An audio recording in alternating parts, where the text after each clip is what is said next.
मेरे से अच्छी परवरिश करेगा। तो आपकी कितनी बड़ी जिम्मेदारी बनती है, ये बहुत बड़ी जिम्मेदारी है। जो आजकल कह देते हैं ना कि मैं क्या करूं, मेरी 50,000 सैलरी है, पत्नी कहती है एसी लाओ घर में, कार लाओ, ये कहता कहां से लाऊं, अरे कहां से लाऊं तो इसको क्यों लाए, ये तो आपके हाथ का मामला था। आप कह सकते थे मैं इसकी परवरिश नहीं कर सकता। यानी कितनी बड़ी जिम्मेदारी है, ध्यान से सुनना। आपकी वजह से पत्नी की आंख में कभी आंसू नहीं आना चाहिए। जिस घर में लक्ष्मी की आंख से आंसू गिरता है उस घर में कभी लक्ष्मी प्रवेश नहीं करती। ये जिम्मेदारी का मामला है। जिसको हम सोचते हैं ये तो परंपरा है, घर वालों ने कर दी, मना कर सकते थे। जिन बच्चों को इस दुनिया में लाए ये तो आपके हाथ का कंट्रोल था। 5 पाल सकते 5 लाने थे, 2 पाल सकते 2 लाने थे, 1 पाल सकते 1 लाना था, नहीं पाल सकते 2 लाना। अब ये नहीं कह सकते क्या करूं महंगाई बहुत है, इनकी फीस कौन भरेगा, अरे फीस नहीं भर सकते घर में, इनको क्यों भरा,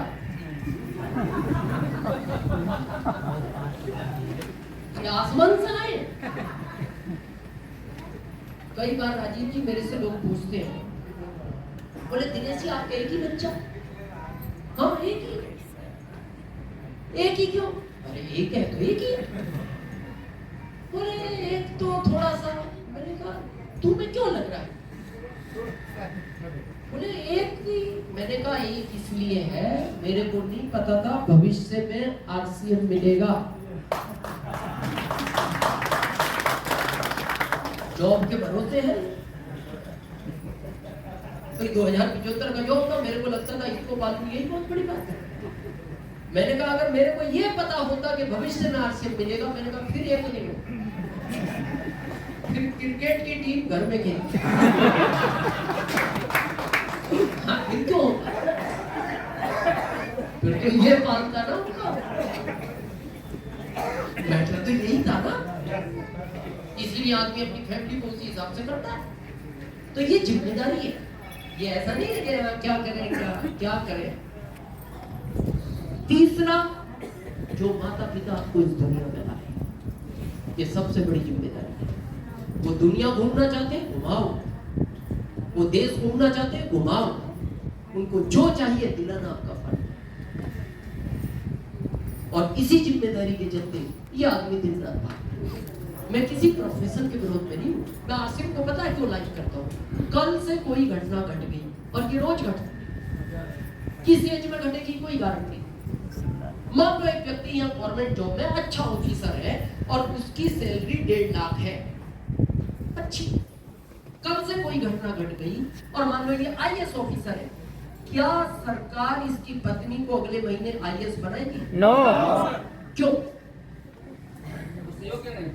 रूल नहीं है, ये पढ़ी लिखी नहीं है, इसको नॉलेज नहीं है। चलो ठीक है, नहीं ये मत बनाओ, तो ये 1.5 लाख तो आएंगे इसको या नहीं? नो। ये भी नहीं है। फिर क्यों की इसने इतनी, क्यों दिन रात भागा, इसकी आंखों पे चश्मे लगने पड़ते।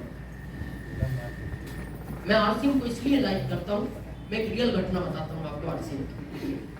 मेरे ग्रुप में एक पंकज चौहान साहब थे, जौनपुर यूपी से, और पढ़ रहे थे वो, 2006 की बात है, मेरी कोई जोधपुर में मीटिंग, और वो कोई उनका दोस्त उस मीटिंग में नहीं गया। उनको क्या समझ में आया मैं नहीं जानता, वो आरसीएम में ज्वाइन हो गए। लेकिन उनका टैलेंट इतना था, हर फील्ड का उनको नॉलेज था। आप डॉक्टरी का पूछो, आयुर्वेद का पूछो, एलोपैथिक का पूछो, और लोग ये बोलते थे उनके बारे में कि अगर वो आरसीएम नहीं करते तो आईएएस ऑफिसर बनते, इतना टैलेंट। उनके अभी छोटे भाई स्कूल के प्रिंसिपल, शुरू से हेल्थ की उनको प्रॉब्लम थी बचपन से, सर्दी वर्दी बहुत होती, और वो इस कोरोना में जब मार्च का महीना आया एमरोल्ड हुए, 1,63,000 का चेक पड़ा, और अप्रैल में ऑफ। और ये कड़वा सच है जो आया है वो आया, ये आप भी जानते हो मैं भी जानता हूँ, और मेरे को बहुत गहराई से पता है, मैं आध्यात्मिक व्यक्ति, मैं इस चीज पे ज्यादा अफसोस भी नहीं करता, क्योंकि ये सच है। हम एक किराए के मकान में सबको जाना है खाली करके, लेकिन जब इनकी डेथ हुई, आप विश्वास नहीं करोगे, मैंने 3 दिन खाना नहीं खाया, मैं बहुत परेशान। इस कोरोना में मेरे 6-7 रिश्तेदार इस दुनिया से गए, मैं उन 7 को लेके भी इतना परेशान नहीं हुआ जितना चौहान साहब को लेकर। तो मेरी पत्नी ने मेरे को कहा खाना क्यों बंद कर दिया? मैंने कहा मेरी अभी इच्छा है, मैंने जान पूछ के छोड़ा, लेकिन मेरा मन अच्छा है, मैं खाऊंगा। बोले आप 1-2 घंटे में आंख में आंसू आ जाते हैं, चौहान साहब याद आ जाते हैं। बोले आप तो भारत को समझाते हो, ये सच है, कड़वा सच है, फिर आप क्यों इतना परेशान? तो मैंने मेरी मिसेज को कहा मैं इसलिए परेशान नहीं हूँ कि चौहान साहब इस दुनिया से चले गए, जाना था, लेकिन मेरे को दुख इस बात का है, उम्र मात्र 35 साल की उम्र ज्यादा है, क्या देखा उसमें? पत्नी की उम्र 30 साल, बड़ा बेटा 9 साल का, छोटी बेटी 7 साल, उससे छोटी 4 साल, माता पिता। मैंने कहा बस मैं इसलिए थोड़ा सा, बाकी कुछ नहीं, मैं खाऊंगा। जब मैं नॉर्मल हो जाऊंगा, मेरा मन अच्छा होगा, मैं खाने लगूंगा, मैं चाय नहीं पीऊंगा।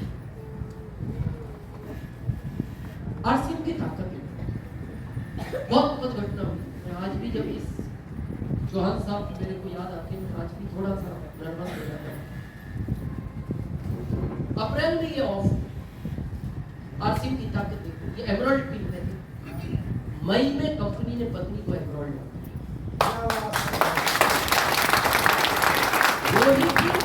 जो चौहान साहब के नाम पे थी, वो पत्नी के नाम पर। जो 1,63,000 चौहान साहब को आता था, वो पत्नी को आना था। और जब चौहान साहब इस दुनिया में थे, तो आरसीएम उनको 1,63,000 देता था, और अभी आरसीएम उनको 2.25 लाख।